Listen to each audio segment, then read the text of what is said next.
જન્માષ્ટમી નિમિત્તે સુરેન્દ્રનગરના મૂડીનું ભાવાનીગઢ ગામ બંદૂકની ગોળીઓથી ગુંજી ઉઠ્યું હતું।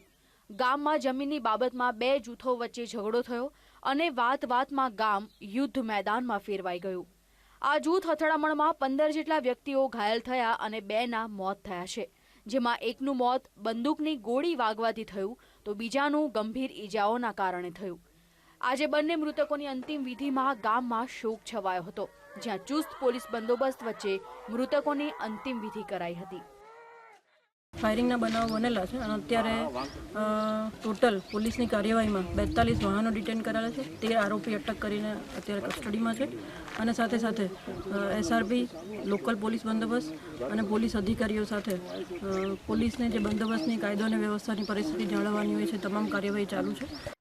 આ ઘટના મામલે મૃતકોના પરિવારજનોએ પોલીસ તંત્ર પર ભારોભાર રોષ વ્યક્ત કર્યો હતો, તો બીજી બાજુ જિલ્લામાં થતા બે સમાજના ઝઘડાનું મૂળ કારણ રાજકારણ હોવાનો પણ આક્ષેપ મૃતકોના પરિવારજનોએ કર્યો હતો। એમનું રાજકારણ ઊંચું છે। રાજકારણના હિસાબથી 50 ગામના આગેવાન આવી ઊંટી લીટી બોલેરા ગાડીઓ એમાં હથિયાર ભર્યા હોય છે। એ હથિયારનું આજ લગન કોઈને પૂછવામાં નથી આવતું કે આ હથિયાર કોઈને લાયસન્સવાળા છે, ગેરલાયસન્સ છે। આ 3 મહિનાથી હાલે છે।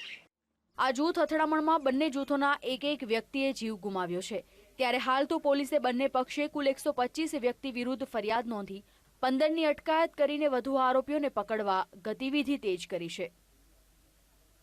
સુરેન્દ્રનગરથી રાકેશ શિંદે સાથે બ્યુરો રિપોર્ટ, VTV ન્યૂઝ।